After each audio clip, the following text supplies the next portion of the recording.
Hello hi നമസ്കാരം. എൻ്റെ പേര് ലക്ഷ്മി കൃഷ്ണൻ. ഇന്നത്തെ എൻ്റെ വീഡിയോ 5 കോമൺ സ്കിൻ കെയർ മിസ്റ്റേക്കുകളെ പറ്റിയാണ്.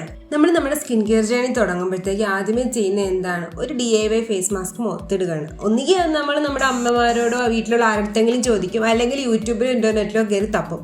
ഈ ഒരുവിധമുള്ള എല്ലാ DIY ഫേസ് മാസ്കുകളുടെയും കോമൺ ആയിട്ടുള്ളൊരു ഇൻഗ്രീഡിയൻ്റ് ആണ് ലെമൺ. ഫേസ് മാസ്ക് എടുക്കുക, ലെമൺ ജ്യൂസ് സ്ക്വീസ് ചെയ്യുക, മുഖത്തിടുക, സ്കിൻ ബ്രൈറ്റൻ ആവും. എല്ലാ യൂട്യൂബേഴ്സും പറയുന്നൊരു കാര്യമാണ്. പക്ഷേ ഒരു കാര്യം ചിന്തിച്ചിട്ടുണ്ടോ? ഈ ലെമൺ ജ്യൂസിൻ്റെ pH എത്രയാണെന്ന്? 2.2. അതായത് വളരെ അസിഡിക് ആയിട്ടുള്ളൊരു pH ആണ്. നമ്മുടെ സ്കിന്നിൻ്റെ pH എത്രയാണെന്ന് അറിയുമോ? 4 to 5.6. അപ്പം തന്നെ എന്താണ്, നമ്മുടെ സ്കിന്നിൻ്റെ നോർമൽ pHനെ ഓൾട്ടർ ചെയ്തിട്ടാണ് നമ്മൾ ഈ സാധനങ്ങളൊക്കെ മുഖത്തിടുന്നത്. ഇത് കാരണം എന്ത് ചെയ്യും? നമ്മുടെ സ്കിന്നിൻ്റെ pH മാറുന്നത് മാത്രമല്ല, നമ്മുടെ സ്കിന്നിൻ്റെ ഓയിൽ പ്രൊഡക്ഷനെ ഇത് അഫക്റ്റ് ചെയ്യും. സ്കിന്നിനെ ഫോട്ടോ സെൻസിറ്റീവ് ആക്കും. അതായത് ഈ ഫേസ് മാസ്ക് ഒക്കെ ഇട്ടിട്ട് നേരെ പുറത്തോട്ട് ഇറങ്ങി കൊടുക്കും, സൺബേൺ ഉണ്ടാവും, അറിയത്തില്ല. കുറച്ച് കഴിയുമ്പോഴത്തേക്ക് ഹൈപ്പർ പിഗ്മെന്റേഷൻ വരുമ്പോഴായിരിക്കും ഇതെന്താ എൻ്റെ മുഖത്ത് ഈ ബ്രൗൺ പാട് എന്ന് ചിന്തിക്കുന്നത്. ഒന്നാമത്തെ കാര്യം. രണ്ടാമത്തെ കാര്യം എന്ന് പറഞ്ഞാൽ, ഈ ഫേസ് മാസ്ക് നമ്മൾ മുഖത്തിടുമ്പോൾ എല്ലായിടത്തും പല കോൺസെൻട്രേഷനിലായിട്ടായിരിക്കും ഇടുന്നത്. അപ്പോൾ ഇതെന്ത് ചെയ്യുന്നത് വെച്ചാൽ നമ്മുടെ സ്കിന്നിന് മെലാനിൻ പ്രൊഡക്ഷൻ അഫക്റ്റ് ചെയ്യും. മെലാനിൻ പ്രൊഡക്ഷൻ കുറച്ചിട്ട് ആ ചില സ്ഥലങ്ങളിൽ വൈറ്റ് സ്പോട്ട് വരും. വിറ്റാമിൻ ഡെഫിഷ്യൻസി ആണെന്ന് പറഞ്ഞിട്ട് അതിൻ്റെ മരുന്ന് കഴിക്കുകയും ചെയ്യും. മൂന്നാമത്തേന്ന് വെച്ചാൽ, നമ്മുടെ ചിലവരുടെ സ്കിന്നിന് ഇത് റെഡ്നെസ് ഉണ്ടാക്കും. മാത്രമല്ല വെള്ളം കൊണ്ട് പൊങ്ങുകയും ചെയ്യും. വളരെ സിവിയർ ആയിട്ടുള്ള ഒരു കേസായിട്ട് ഇത് മാറുകയും ചെയ്യും. ഇത്രയും പ്രശ്നങ്ങൾ ഉണ്ടാക്കിയിട്ട് നമ്മൾ ഈ ലെമൺ ജ്യൂസ് മുഖത്തിരുന്നുകൊണ്ട് എന്തെങ്കിലും ഉപയോഗമുണ്ടോ? ഒരിക്കലും ഇല്ല. കാരണം ലെമൺ ജ്യൂസിനകത്തുള്ള അസ്കോർബിക് ആസിഡിൻ്റെയും വിറ്റാമിൻ സിയുടെയും കണ്ടന്റ് വളരെ കുറവാണ്. അസ്കോർബിക് ആസിഡിൻ്റെ കണ്ടന്റ് എന്ന് പറയുമ്പോൾ 0.04% ആണ്. നമ്മുടെ സ്കിന്നിൻ്റെ ഒരു ഹൈപ്പർ പിഗ്മെന്റേഷൻ അല്ലെങ്കിൽ സ്കിൻ ബ്രൈറ്റനിങ്ങിന് വേണ്ടിയുള്ള കോൺസെൻട്രേഷൻ എന്ന് പറയുന്നത് 10 to 15% വേണം. വിറ്റാമിൻ സിയുടേത് 2 to 15% വേണം.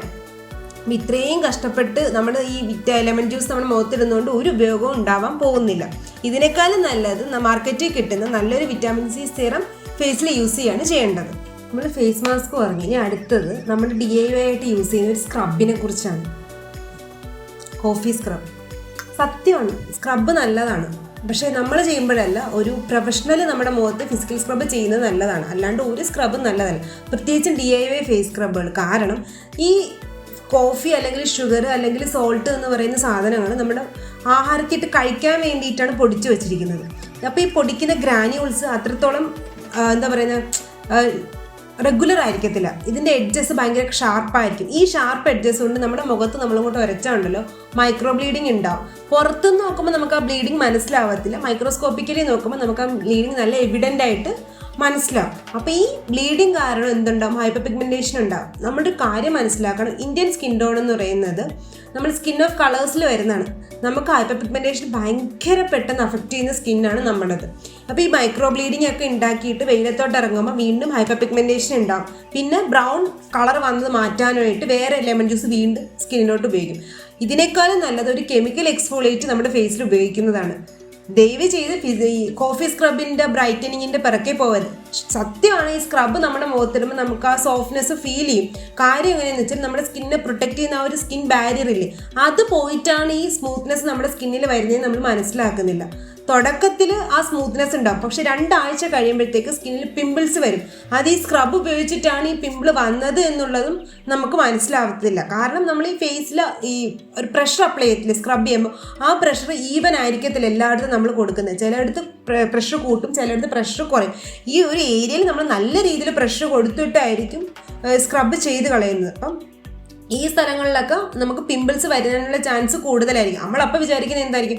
ഹോർമോണൽ ചേഞ്ച് അല്ലെങ്കിൽ കഴിച്ച ഏതെങ്കിലും ഫുഡ് കാരണമായിരിക്കും ഈ ഒരു മുഖക്കുരു വന്നതെന്നായിരിക്കും. പക്ഷെ അല്ല, നിങ്ങൾ ഈ ഉപയോഗിക്കുന്ന സ്ക്രബ് ഉപയോഗിച്ചിട്ട് കൊണ്ടായിരിക്കും നിങ്ങൾക്ക് മുഖത്ത് പിമ്പിൾസ് വന്നിട്ടുണ്ടാവുക. അപ്പോൾ ദയവ് ചെയ്ത് ഈ coffee scrub, DIY coffee scrub, salt, sugar സ്ക്രബുകളുടെ അടുത്ത് നിന്ന് മാറി നിൽക്കുക. ദൈവത്തെ ഓർത്ത് മുഖത്തിടരുത്. നിങ്ങളുടെ സ്കിന്നോട് ചെയ്യുന്ന വളരെ ടെറിബിൾ ആയിട്ടുള്ള കാര്യങ്ങളിൽ ഒന്നും കൂടിയാണ് ഈ കോഫി സ്ക്രബ്. ലെമൺ ജ്യൂസും കോഫി സ്ക്രബും കഴിഞ്ഞിട്ട് ഞാൻ ഏറ്റവും കൂടുതൽ കണ്ടിട്ടുള്ള ഒരു DIY ഫേസ് മാസ്ക് ആണ് ബേക്കിംഗ് സോഡ പേസ്റ്റ് നമ്മുടെ ആക്നി സ്പോട്ടുകളിൽ ഇടുന്നത്. ഇതൊരു സ്പോട്ട് ട്രീറ്റ്മെൻറ്റ് DIY ആയിട്ടാണ് ഞാൻ കൂടുതലും കണ്ടിട്ടുള്ളത്. പക്ഷേ ഇതിൻ്റെ പ്രശ്നമുണ്ട്. എന്തെന്ന് വെച്ചാൽ, നമ്മുടെ സ്കിന്നിന് ഒരു നോർമൽ pH ഉണ്ട്. നമ്മുടെ സ്കിന്നിൻ്റെ pH എന്ന് പറഞ്ഞാൽ 4 to 5.6 ആണ്. ബേക്കിംഗ് സോഡ അല്ലെങ്കിൽ സോഡിയം ബൈകാർബണേറ്റിൻ്റെ pH എന്ന് പറയുന്നത് 9 ആണ്. അപ്പോൾ ഈ 2 സ്ഥലത്തിൻ്റെ അപ്പോൾ നമ്മുടെ ആ ഒരു വ്യത്യാസം നിങ്ങൾക്ക് മനസ്സിലായി കാണാം. ഒന്ന് 5.6 നമ്മുടെ സ്കിന്നിൻ്റെ മാക്സിമം pH, ഈ ബേക്കിംഗ് സോഡയുടെ തന്നെ അപ്പം തന്നെ ആ ഒരു ഡിഫറൻസ് മനസ്സിലായല്ലോ. ഇത് കാരണം നമ്മുടെ സ്കിൻ എന്തെന്ന് വെച്ചാൽ ഡ്രൈ ആവുന്നതെന്ന് വെച്ചാൽ ആൽക്കലൈൻ നേച്ചറിലോട്ട് നമ്മുടെ സ്കിൻ പോകുമ്പോൾ നമ്മുടെ സ്കിന്നിൻ്റെ നാച്ചുറൽ ഓയിൽ പ്രൊഡക്ഷൻ അത് അവിടെ നിൽക്കുകയും നമ്മുടെ സ്കിന്ന് ഡ്രൈ ആവുകയും ചെയ്യും. ഈ ഡ്രൈനെസ് കാരണം സ്കിന്ന് പൊരിഞ്ഞിളവാൻ തുടങ്ങും. 1. 2 വെച്ചാൽ സ്കിൻ അൺപ്രൊട്ടക്റ്റഡ് ആവും. ഈ പൊരിഞ്ഞിളവുന്നതെന്ന് വെച്ചാൽ നമ്മുടെ സ്കിന്നിൻ്റെ ബാരിയറാണ് നശിപ്പിക്കുന്നത്. ഈ സ്കിൻ ബാരിയർ നശിക്കുന്ന കാരണം ആക്നെ വീണ്ടും വരാൻ ചാൻസ് ഉണ്ട്. സ്കിൻ ഫോട്ടോ സെൻസിറ്റീവ് ആവും. കാരണം നേരെ വെയിലത്തോട്ടായിരിക്കും ചെന്ന് ഇറങ്ങി കൊടുക്കുന്നത്. സ്കിന്നിന് ഹൈപ്പർ പിഗ്മെൻറ്റേഷൻ വരും. ഇതിനേക്കാളും ഒക്കെ നല്ലത് നമ്മളൊരു പ്രോപ്പറായിട്ടുള്ള ആക്നി ട്രീറ്റ്മെൻറ്റിലോട്ട് പോവാണ്. ടീനേജേഴ്സ് ആണെങ്കിൽ ദൈവത്തെ ഓർത്ത് ഇതിനൊക്കെ മാറി നിൽക്കുക. ബെൻസോൾ പെറോക്സൈഡ് ഡോക്ടേഴ്സ് റെക്കമെൻഡ് ചെയ്യുന്ന ബെൻസോൾ പെറോക്സൈഡ് പോലെയുള്ള ഫാർമസ്യൂട്ടിക്കൽ മരുന്നുകൾ മുഖത്തിടുക. പിന്നെ അല്ലെങ്കിൽ നിങ്ങൾക്ക് ആക്നെ പാച്ചസ്, ഇപ്പം നമ്മളെ ഒട്ടിക്കുന്ന ബാൻഡേജ് കണക്ക് നമുക്ക് ആക്നെ ബാൻഡേജസ് കിട്ടും. അത് ഒട്ടിക്കുന്നത് നല്ലതാണ്. അത് ഒട്ടിക്കുന്നതിൻ്റെ പ്രധാന ഹെൽപ്ഫുൾ കാര്യം എന്ന് വെച്ചാൽ നമ്മുടെ പൊല്യൂഷൻ അല്ലെങ്കിൽ ഇൻഫെക്ഷൻസ് ഒന്നും വരത്തില്ല. നമ്മൾ അതിനായി മൂക്കുരുന്ന് പിക്ക് ചെയ്യത്തില്ല. അത് രണ്ടും കാരണം തന്നെ ആക്നെ പ്രധാനമായിട്ടും പ്രത്യേകിച്ച് ചീത്തയാവാതെ അങ്ങനെ തന്നെ നിൽക്കും. അപ്പോൾ ഈ ബേക്കിംഗ് സോഡയിൽ നിന്നൊക്കെ ദൈവത്തെ ഓർത്ത് മാറി നിൽക്കുക. കാരണം നിങ്ങളുടെ സ്കിൻ ഡ്രൈ ഔട്ട് ചെയ്യാൻ ഏറ്റവും നല്ലൊരു ഫാക്ടറാണ് ബേക്കിംഗ് സോഡ. എന്നും പറഞ്ഞിട്ട് ഓയിലി സ്കിൻകാർ എൻ്റെ സ്കിന്നിൻ്റെ ഓയിലി അല്ലേ, ഞാൻ ബേക്കിംഗ് സോഡ ഇട്ടാൽ എൻ്റെ സ്കിൻ്റെ ഓയിൽ കുറയുമല്ലോ എന്ന് വിചാരിക്കരുത്. കുറയത്തില്ല. ലിറ്ററലി ഡ്രൈ ഔട്ടായി സ്കിൻ ഫ്ലേക്കിയായി സ്കിൻ സെൻസിറ്റീവായിട്ട് മാറുകയാണ് ചെയ്യുന്നത്. 4th വൺ, നേരത്തെ ബേക്കിംഗ് സോഡ പറഞ്ഞില്ലേ, ബേക്കിംഗ് സോഡ പോലെ നമ്മുടെ സ്പോട്ട് ട്രീറ്റ്മെൻറ്റിന് വേണ്ടി ഉപയോഗിക്കുന്ന ഒരു സാധനമാണ് tooth paste. Trust me, tooth paste പല്ലിന് വേണ്ടിയാണ് ഉണ്ടാക്കിയിരിക്കുന്നത്, മുഖത്തിന് വേണ്ടിയല്ല. ഇതിൻ്റെ pHും ആൽക്കലൈൻ pH ആണ്. ആൽക്കലൈൻ pH നമ്മുടെ ഫേസിലോട്ട് ഉണ്ടാകുമ്പോൾ എന്താ സംഭവിക്കുന്നത് നേരത്തെ പറഞ്ഞു. സ്കിൻ ഡ്രൈ ആക്കും, സെൻസിറ്റീവ് ആക്കും, നമ്മുടെ സ്കിൻ ബാരിയർ നശിപ്പിക്കും, ഹൈപ്പർ പിഗ്മെൻറ്റേഷൻ ഉണ്ടാക്കും, ഫ്ലേക്കിനെസ് ഉണ്ടാക്കും.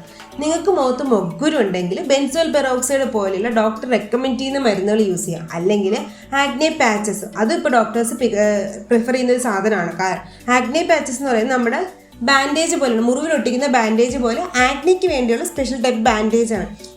ഇതിനകത്ത് ആൻറ്റി മൈക്രോബിയൽ ആക്ടിവിറ്റി ഉണ്ട്. പിന്നെ പിമ്പിളിനകത്തുള്ള പസ് ഡ്രൈ ഔട്ട് ചെയ്യാനുള്ള സാലിസിലിക് ആസിഡ് കണ്ടന്റ് അല്ലെങ്കിൽ അങ്ങനെ എന്തെങ്കിലും കണ്ടൻസ് ഉണ്ടാവും. അപ്പോൾ നമ്മൾ ആക്നിയിൽ ഒട്ടിക്കുമ്പോൾ ഒന്ന് ഇതിനകത്ത് നമ്മുടെ ഈ മൂക്കുരുലുള്ള മൈക്രോബിയൽ ഇല്ലേ, മൈക്രോ ഓർഗാനിസത്തിന് ഇത് കൊല്ലും. 2, പിന്നെ പിമ്പിൾ വലുതാവാൻ പോകുന്നത് സ്കിൻ ഈ പിമ്പിളിനെ ഡ്രൈ ഔട്ട് ചെയ്ത് നോർമലായിട്ട് ഹീൽ ചെയ്യാനായിട്ട് ഹെൽപ്പ് ചെയ്യും, ഹീലിംഗ് പ്രോസസ്സിലോട്ട് ഹെൽപ്പ് ചെയ്യും. അപ്പോൾ സ്പോട്ട് ട്രീറ്റ്മെൻറ്റിന് വേണ്ടി ആക്നെ പാച്ചസോ അല്ലെങ്കിൽ മൂക്കുരിന് വേണ്ടി ബെൻസോൾ പെറോക്സൈഡ് യൂസ് ചെയ്യുക. ടൂത്ത് പേസ്റ്റ്, ബേക്കിംഗ് സോഡ എന്നുള്ള സാധനങ്ങളിൽ നിന്ന് അകന്ന് നിൽക്കുക. ഇത് നിങ്ങളുടെ സ്കിന്നിനെ ഒരിക്കലും നല്ല രീതിയിൽ ഒരു രീതിയിലും സഹായിക്കുന്നില്ല. 5ാമത്തെ സ്കിൻ കെയർ മിസ്റ്റേക്ക് ഞാൻ ചെയ്തിട്ടുള്ളതാണ്. നിങ്ങൾ ചിലപ്പോൾ ഇപ്പോൾ ചെയ്തുകൊണ്ടിരിക്കുന്ന ഒന്നായിരിക്കും. Wet wipes. മുഖത്ത് മേക്കപ്പ് ഉണ്ടെങ്കിൽ അല്ലെങ്കിൽ പുറത്ത് പോയിട്ട് വന്നിട്ട് മുഖത്ത് അഴുക്ക് ഫീൽ ചെയ്ത് കഴിഞ്ഞാൽ അല്ലെങ്കിൽ പുറത്ത് എവിടെയും നിൽക്കുമ്പോൾ നല്ല പൊടിയിലൊക്കെ നിൽക്കുമ്പോൾ ഒരു വെറ്റ് വൈപ്പ് എടുത്ത് മുഖം തുടച്ചു കഴിഞ്ഞാൽ നല്ല ആശ്വാസമായിരിക്കും, അഴുക്ക് പോയല്ലോ എന്നുള്ളത്. പക്ഷെ ഇവിടെ സംഭവിക്കുന്നത് എന്തെന്ന് വെച്ചാൽ നമ്മുടെ സ്കിന്നിന് ചെറിയ പോസ് ഉണ്ട്.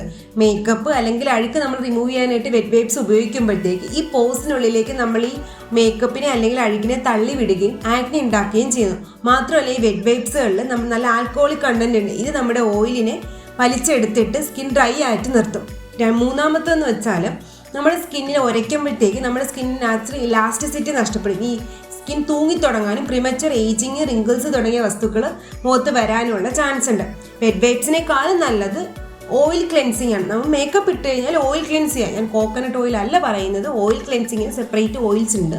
അത് യൂസ് ചെയ്ത് മുഖത്ത് അഴുക്ക് അല്ലെങ്കിൽ മേക്കപ്പ് ക്ലെൻസ് ചെയ്ത് കളയുകയാണ് ചെയ്യേണ്ടത്. അപ്പോൾ ഇന്നത്തെ വീഡിയോയിൽ ഞാൻ പറഞ്ഞ കോമൺ ആയിട്ടുള്ള 5 സ്കിൻ കെയർ മിസ്റ്റേക്കുകളെ പറ്റിയാണ്. നമ്മൾ സ്കിൻ കെയർ എന്നും പറഞ്ഞ് ചെയ്യുന്നതാണ്, പക്ഷേ ആക്ച്വലി അത് മിസ്റ്റേക്കുകളാണ്. ഞാൻ ചെയ്തിട്ടുണ്ട്, നിങ്ങൾ ചിലപ്പോൾ ഇപ്പോൾ ചെയ്തുകൊണ്ടിരിക്കുന്നതാവാം. ഇന്ന് നിങ്ങളിപ്പോൾ ഈ വീഡിയോ കണ്ടതിന് ശേഷം ദൈവത്തെ ഓർത്ത് ചെയ്യരുത്, അവിടെ സ്റ്റോപ്പ് ചെയ്യുക. കാരണം നിങ്ങളുടെ സ്കിന്നിന് നല്ല രീതിയിൽ ബാഡ് ആക്ട് അഫക്റ്റ് ചെയ്യുന്നതുകൊണ്ടാണ് ഞാനിത് എടുത്ത് പറയുന്നത്. ഈ വീഡിയോ നിങ്ങൾക്ക് ഇൻഫോർമേറ്റീവായിട്ട് തോന്നിയിട്ടുണ്ടെങ്കിൽ ലൈക്ക് ചെയ്യുക, ഷെയർ ചെയ്യുക, സബ്സ്ക്രൈബ് ചെയ്യുക. ഇതുപോലത്തെ ഇൻഫോർമേറ്റീവ് വീഡിയോ ആയിട്ട് ഞാൻ വീണ്ടും വരുന്നവരെ ഇറ്റ്സ് ലക്ഷ്മി സൈനിങ് ഓഫ്.